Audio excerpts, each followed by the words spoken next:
Hi people.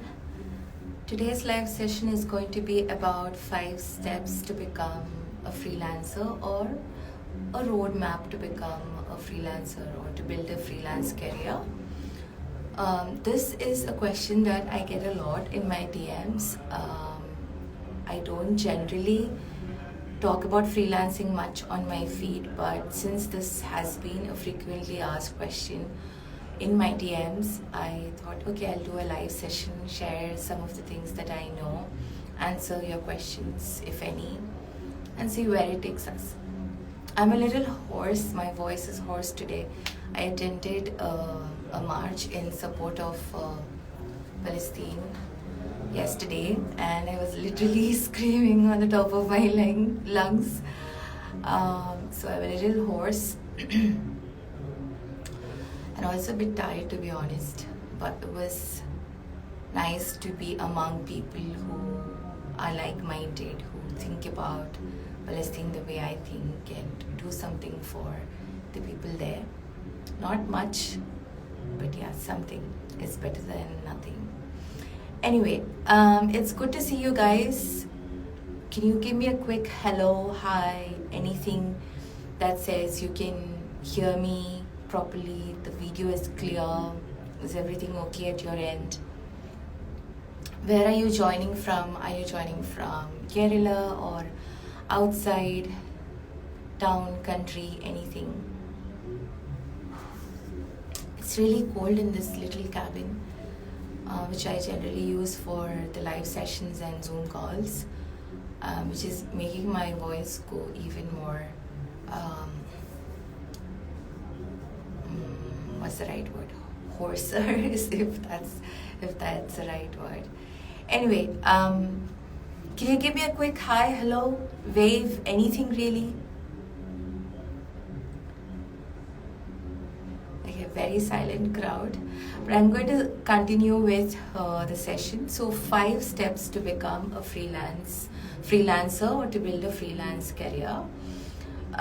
The first step that I have listed is to choose a skill. So I am assuming that you have never done this before and you are trying to either make some pocket money or build a side hustle while staying at home looking after your children.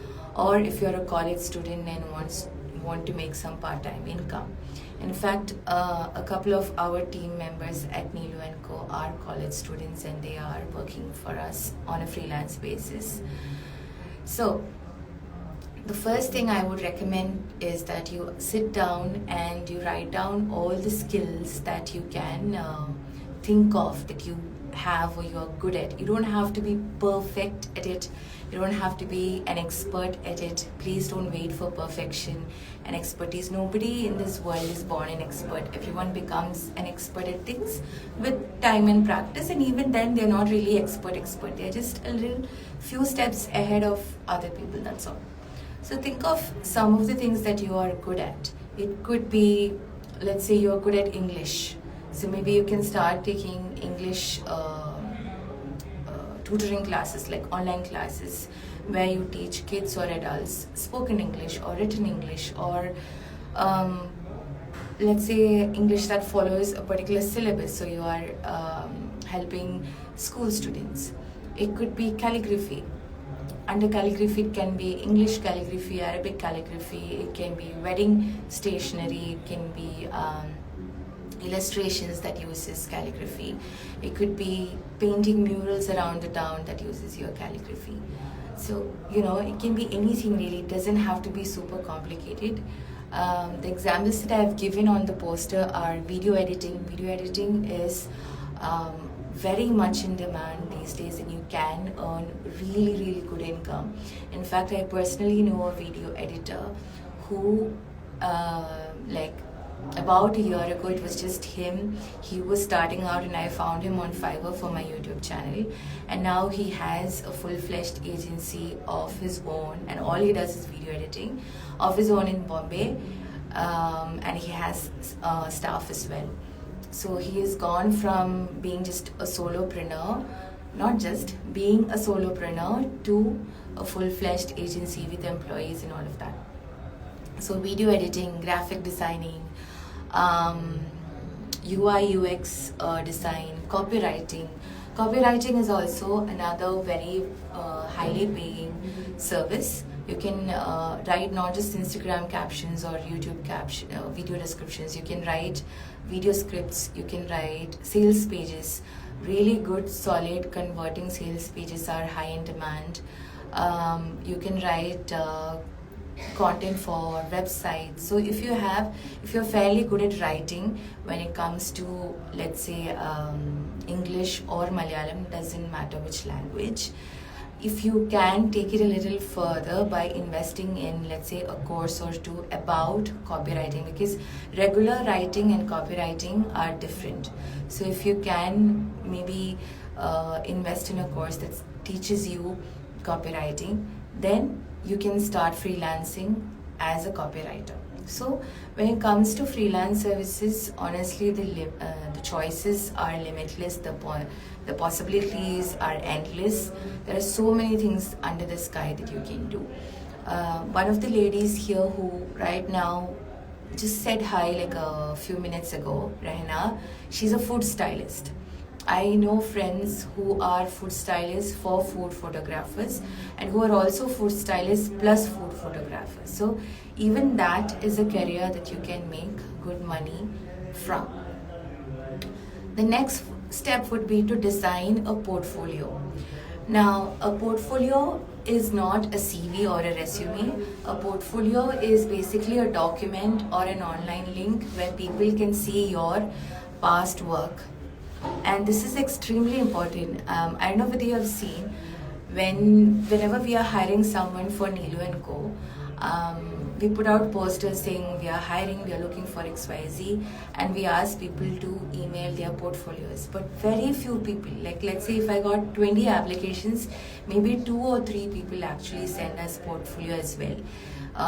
Rest of the people just sends out their CVs or their resumes. The thing is, in a CV, what do we see? We see where you have worked, what are some of the responsibilities that you had to take care of at that particular company, and then from which year or which month to which year, which month. That's about it. It doesn't really show your work, right? Or the results that you have achieved for your other clients. Now, this is very important when you are a freelancer. You are going to be asked by people who are interested in hiring you to show previous work. At Nilu & Co, since we focus on video content, every time we have an incoming lead or an outbound lead, people do ask us to show previous videos or videos that we have created for our past clients or existing clients, and the results that we have achieved for our past clients or existing clients. So this is why having a portfolio is very important. By the way, you guys, if you have any questions, feel free to ask me in the comment section, or use a little question sticker, the bubble with a question mark inside. Alright, so what was I saying? Yeah, portfolio. So in the portfolio, what all should you include? A quick about me, right? Like what is it that you do? It doesn't have to be like 2-3 pages long, a paragraph or two, in which you creatively talk about your freelance skills as well. Then a few pages showing your work that you have done for other clients. Now let's say you're starting out. You're starting from complete zeros, from scratch. The chances of you having client work is going to be very minimal, isn't it? In that case, you just show work that you have done for a mock client. Like, for example, if you are a new calligraphy artist and you want to get more wedding related work, wedding stationery work, then create some mock wedding stationery for an imaginary client. If you are a logo designer, make some logos of existing big major brands, but in a different way. Like if they were to hire you, for example, if Air India is hiring you, or if Instagram is going to hire you, to rebrand and to make a new logo for these brands, what would your take be? on it, right? So create some logos and show what you're capable of. And then if you have testimonials or reviews, doesn't matter if it's from your friends, because initially we start out doing work for our friends and family only. That's how we break the cycle of that little group of friends and family, and we start getting work from outside, right? So initially you might not have a lot of reviews, but even if it's just one review, even if it's just one testimonial, include it in your portfolio. And if you can get a video testimonial, it's even better. Video testimonial has more impact than a regular written testimonial. So do that. Then your contact information, because your portfolio might get forwarded to other people, you never know. So make sure that it has your relevant and up-to-date contact information. And if you can get an email like hello@neeluandco.com, even if you don't have a website, but if you have a domain email, like neelu@neeluandco.com or coaching@neeluandco.com, it looks more professional, and this is not super expensive to get, by the way. So better than using @gmail.com or @hotmail or @yahoo.com, have an email that is domain based. Why? Because it makes you look more professional and more serious about what is it that you're doing. You guys, remember I was just telling you that if we get 20-30 applications, only 2 or 3 applications actually include a portfolio. These are the people who have gone that few steps extra of creating a portfolio and actually reading the poster properly and sending it out to us, right?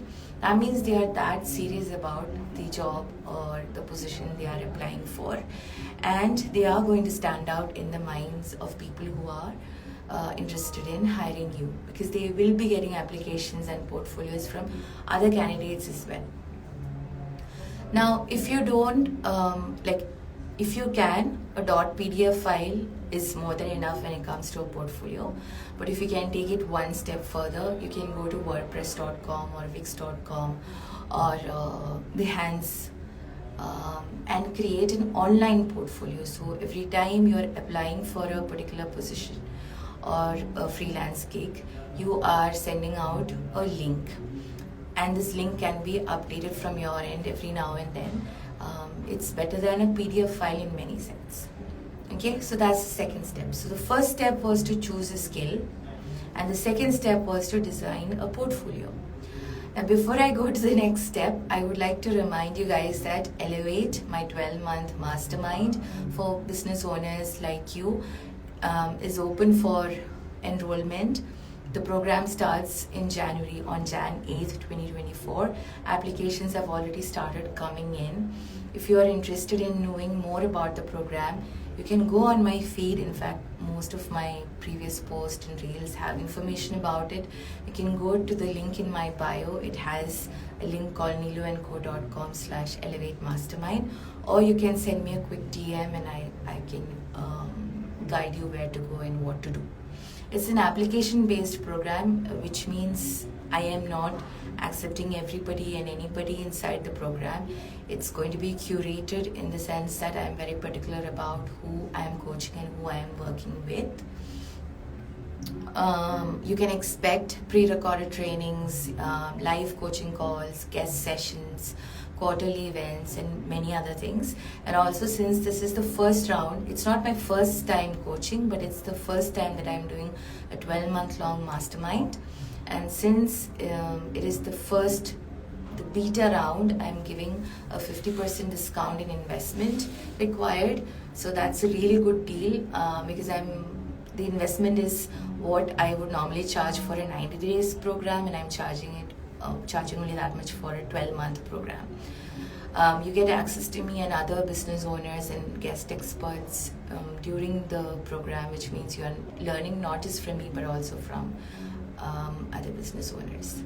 Alright, okay, now let's go to the third step. Open social media accounts. Now, if you are starting out as a freelancer, it basically means that you will be working for yourself on your own, right? The moment you start hiring someone else to do work for you, you go from freelancing to having a sole proprietorship or a small company or a private limited or something, right? So when you are working as a freelancer, I highly, highly recommend that you also build your personal brand. How can you build your personal brand? Obviously, online by opening your own social media accounts, whether it's LinkedIn, YouTube, Instagram. Everything depends on the kind of people that you're looking to attract and convert to clients. But generally speaking, LinkedIn is a good place to find clients for freelance gigs, and YouTube is a good place to build your credibility and position yourself as an authority in your field. And of course, Instagram is great as well, but in general, LinkedIn is good for finding clients, and YouTube is great for finding or nurturing clients, and Instagram is also good for finding clients, but when it is B2B, like business to business, then LinkedIn is a better choice. Anyhow, go to all these platforms, open your account and start posting content and start building your personal brand. So why personal brand? Because as a freelancer, you are selling your service, you're marketing yourself, your service. So when people see your face and you everywhere, it is faster for them to feel connected to you and trust you and your skills. Instead of showing a logo, it's always best to or better to show yourself on all these platforms. I understand that many times when people want to start a business, they want to make a logo and get a website and all of that immediately. But in terms of freelancing, it's best to go with your personal brand and show yourself or your face everywhere. And when you're posting content also, if you can get in front of the camera and talk to the camera like how I am doing right now, it will be a lot easier for people to feel connected with you and hire you for your services. So that's the third step. Okay, the fourth step is cold outreach and attending events. Hello, I can see a lot of new names. Can you tell me where you're joining from? Which city, which town? Anything that you can say quickly in the comment section would be appreciated. Also, if you can heart the live session, it will increase the engagement. And another thing that you can do is you can take a quick screenshot of the live and share it on your stories and tag me at nilofer.ar for the chance to win a free consultation. So there's something called one-on-one strategy call that I generally do with clients, where people just want to sit with me for 90 minutes, have a quick chat. It's not really a quick chat, it's a very focused meeting where I offer customized strategy. Sometimes it's about marketing, sometimes it's about the full business in general, sometimes it's only about pricing. So I generally charge 10,000 rupees or $125 for my consultations, 90-minute consultations. So if you want to win a free spot for January consultations, then just take a quick screenshot of this live session and share it on your stories and tag me at nilofer.ar. And yeah, I will be picking a winner in Jan. Alright, so the fourth step is cold outreach and attending events. So cold outreach basically means reaching out to people who have never heard of you. Cold leads. Cold leads are people who have never heard of you, who don't follow you anywhere, who are not familiar with you, your service, nothing. So reaching out to them, whether it's by a call or email or WhatsApp message or LinkedIn message, Instagram DM, etc. is what we call cold outreach. Now, I was saying in the previous section that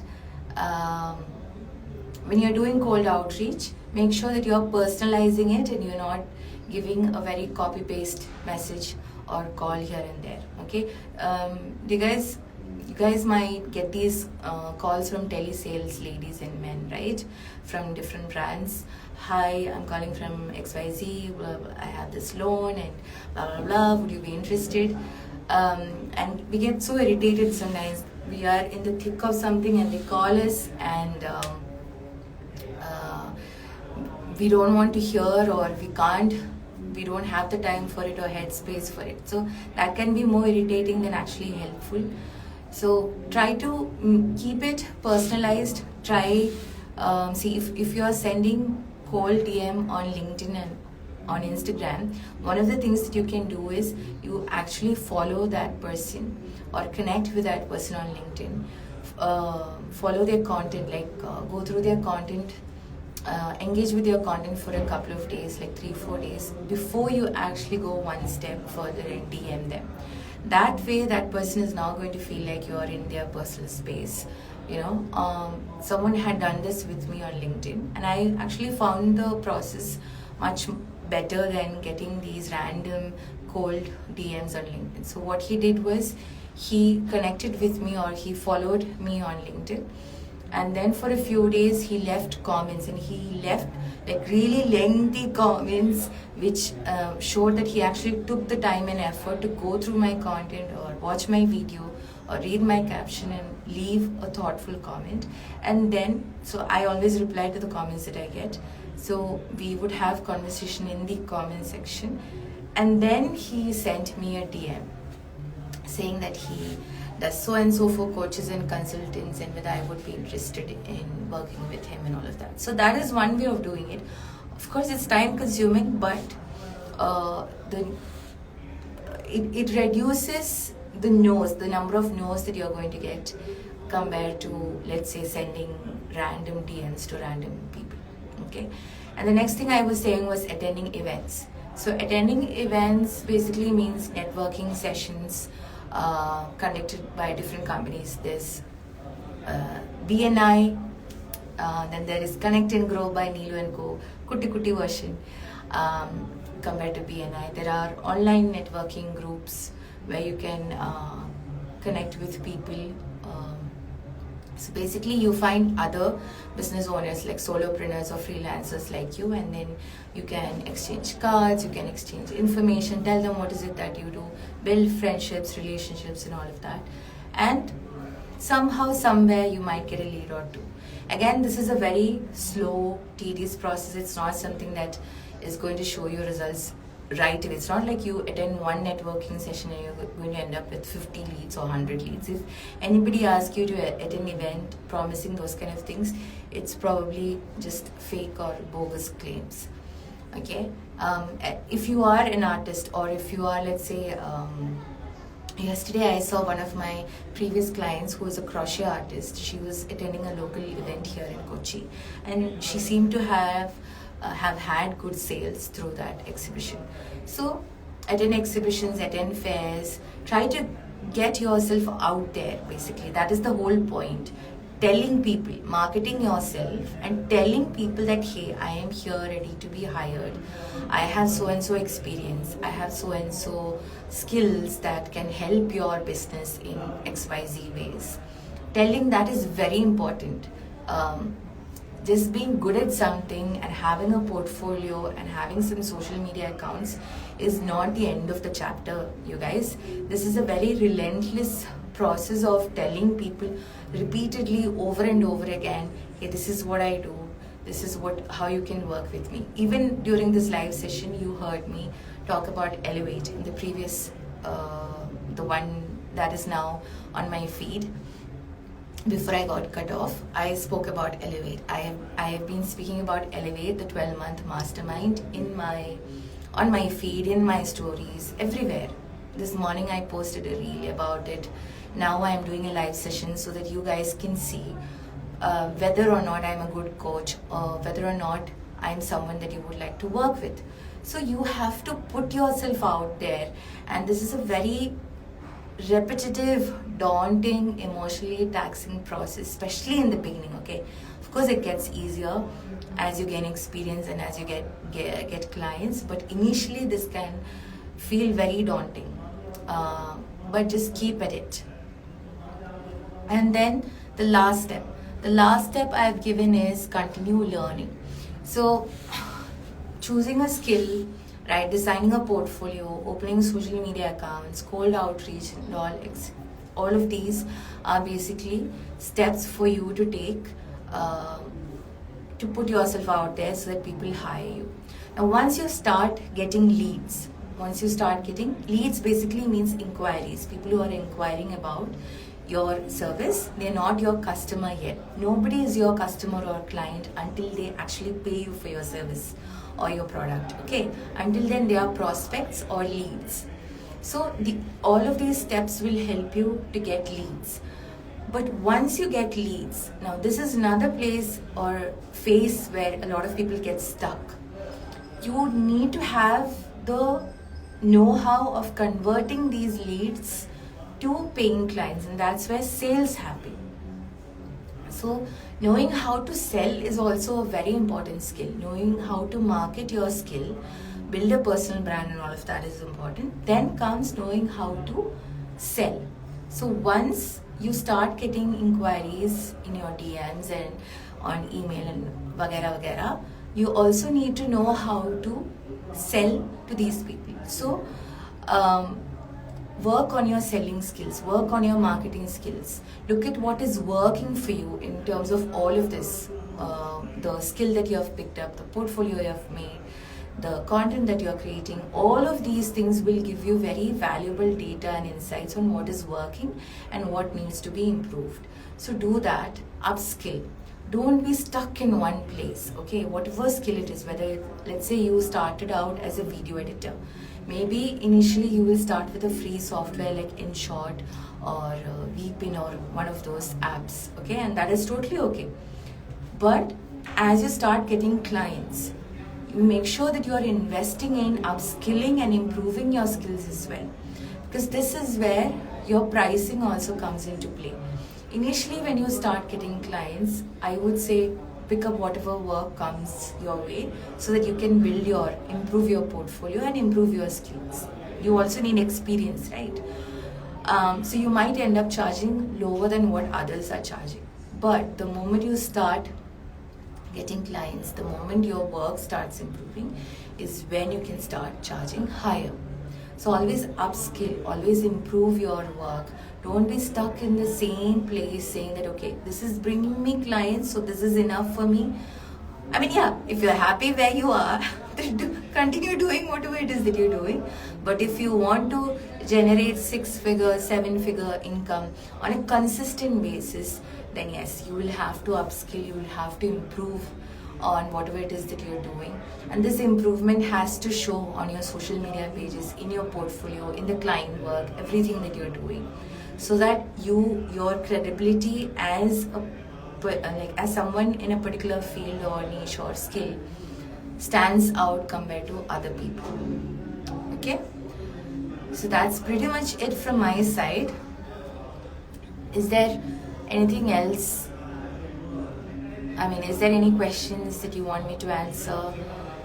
You can leave it in the comment section, or you can leave it in the little question mark bubble, sorry. I'm sorry, there's a lot of noise coming from the outside. There's nothing I can do about it. The door is closed. It's a little cabin that I am in, and the door is closed, but I can't control on what happens outside of it. Zen is asking, can you go to stores directly for cold outreach? Yes. Whether you're calling them, emailing them, going there directly. We've done all of this for Nilo & Co, and everything falls under cold outreach only. It's just that the methods are different. There are 3 types of leads: cold, warm, and hot. Cold leads are basically people who have never heard of you. Okay, they've never heard of you, they don't follow you, they don't have any idea what is it that you do, and you are reaching out to them either through messages or emails or paid ads, and then they come to know about you. That is cold.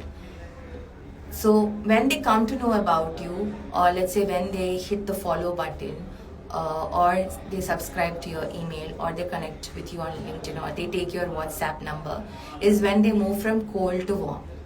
So they are like one step closer to buying from you, because now they know something about it. Then as time passes, as they keep consuming your content, or they keep seeing your ads or whatever, and then they reach out to you in your DM, let's say, for an example, okay? They reach out to you in your DM asking, hey, I saw this logo. Let's say you're a logo designer. I saw this logo on your feed and I really like it. I'm in the process of launching an XYZ business. Can you design a logo for me? What are your charges? That is when a warm lead moves into hot lead. So basically all your Instagram followers, whether it's 13,000 like mine, or whether it's 1,000 followers or 500 followers, are all leads, are all people who are in some way or form interested in your content or interested in what is it that you do. However, not all of them are going to buy from you, and not all of them are going to buy from you today. So for example, just 2 days or 3 days back, someone reached out to me in my DM. She's been following me since I was in Dubai. We had collaborated on something else back in Dubai when I was a calligraphy artist, but now she's reaching out for a business consultation. So she's been following me for several years, and now for the first time she goes from warm lead to hot lead. And then of course once she makes the payment, she becomes a customer. So it can be that long of a journey, but it can also be short. How can you reduce this time from one phase to the other? I have done those IDA model on my live session, and copywriting frameworks during my live session. Just go to my feed and you'll find them. There are many ways to do it. It's not just one. Also, that reminds me, if you take a screenshot of this live session and share it on your stories, tag me at nilofer.ar, then you stand a chance to win a 90-minute free one-on-one consultation. Nesreen is asking, how do we get to know more about networking events happening in cities near us? By networking. By networking, by building connections, friendships, by following these accounts that generally conducts these events, whether it's online or offline. Basically, by keeping an eye out on the things that's happening around you. See, as business owners, especially if you're working alone, we have the tendency of being in a little bubble. Okay, if you're happy being in the bubble, great. But if you're watching my content, there are very high chances that you're not happy in that little bubble of yours, which means you have to step out. And stepping out can be literally stepping out and meeting people here and there, or attending events and sessions, or attending online events, or connecting with people online, giving them a follow and seeing what are they up to, what are these business owners up to, how are they finding clients, talk, chat, build relationships.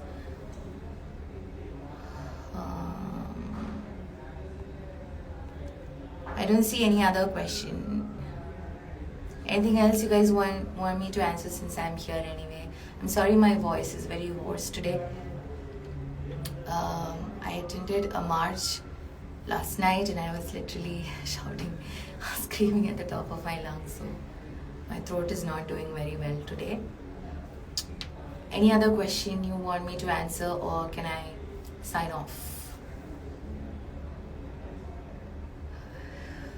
In any case, thank you so much for joining. Sorry for the glitch in between. Whenever I get a call, Instagram live sort of hangs up on me, and then I have to switch that on and start a new live session. So you will see 2 parts of this, by the way, on my feed. And what else? Yeah, Elevate is open for enrollment for applications. The 12-month long mastermind starts in January. You will have access to me through a private community, as well as weekly live coaching sessions via Zoom. It's all online. You will have access to guest experts, their live sessions, pre-recorded trainings that you can watch at your own pace, at your own time. But most of all, you can go from an inconsistent, unstable income like this to 6 to 7 figure on a consistent basis. That's the goal of the mastermind, nothing else. The goal of the mastermind is to take you to a place where financially you're free, you have time freedom, you're not working the hamster wheel, and you're getting clients on a consistent basis. Alright, I don't see any other questions, so I am going to take your leave. Thank you so much for joining. Sorry, I see a question now. Sneha is asking, I am unable to decide on how to proceed my services. It's not easy for me to answer that because there is no context to it. Sometimes I need context to your questions so that I can answer you properly. Like when you say how to proceed my services, where are you now and where do you want to go? If you can tell me quickly, I can answer. Otherwise, I'll have to take it during the next live session. That reminds me, on Wednesday, I'll be back with another live session where I'll be talking about 3 fears that's stopping you from scaling your business and how to tackle them. And on Friday, inshallah, if things go as planned, I'll be coming live with someone, a guest. I'll give you the details once everything is confirmed. I don't want to say it out loud without a poster and everything, but that's the plan. So Wednesday I'll be back live again, 3 p.m. IST, talking about 3 fears that's stopping you from scaling your business and how to tackle them. And then on Friday I'll be coming live with a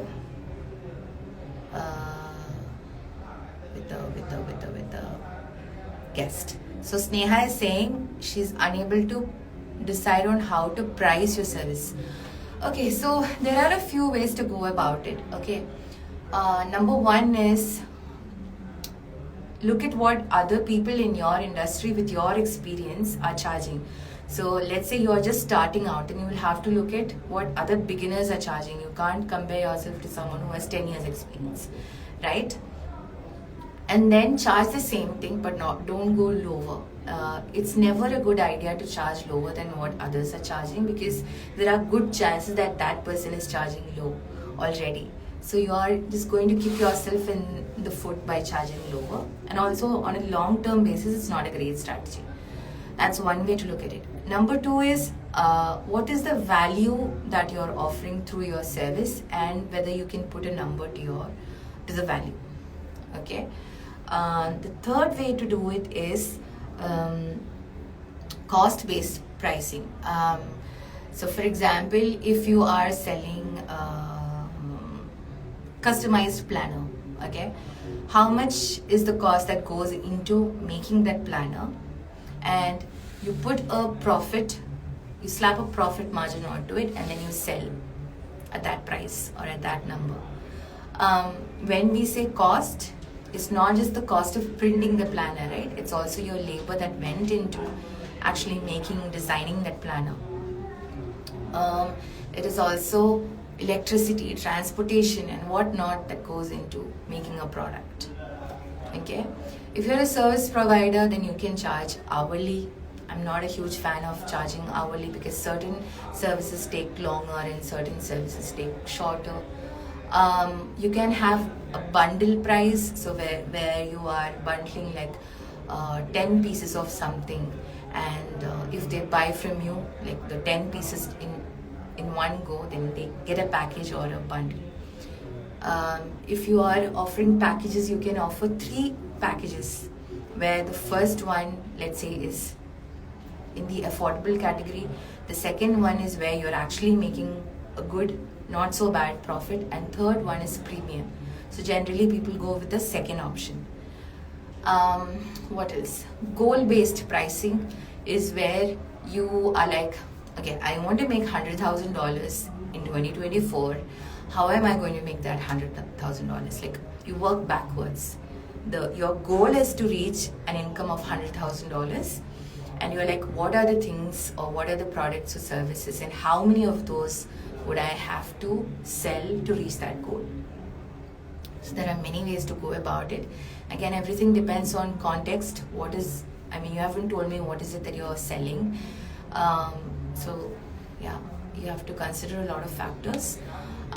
My recommendation would be to not overthink it, because if you are starting out, then it is more about gaining work experience than about making money. Initially, our businesses don't bring us a lot of profit, because we are in that process of getting clients, getting exposure, getting good client work and experience that we can show in our portfolio, so that we can get better clients and better